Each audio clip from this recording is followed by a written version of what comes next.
शब्दभूमी न्यूजमध्ये सर्वांचे स्वागत। अहमदनगर जिल्हा मराठा पतसंस्थेतर्फे वर्धापन दिनानिमित्त गुणगौरव व स्नेह मेळावा संपन्न।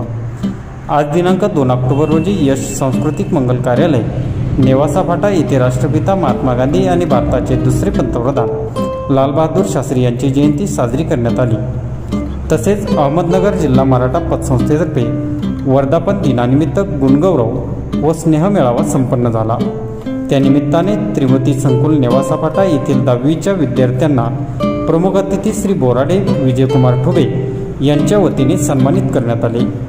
कार्यक्रमासाठी पतसंस्थेचे सर्व संचालक मंडळ, शाखा स्थानीय सल्लागार मंडळ, कर्मचारी, मराठा सेवा संघ व मराठा सेवा संघाचे सर्व पक्षाचे पदाधिकारी उपस्थित होते।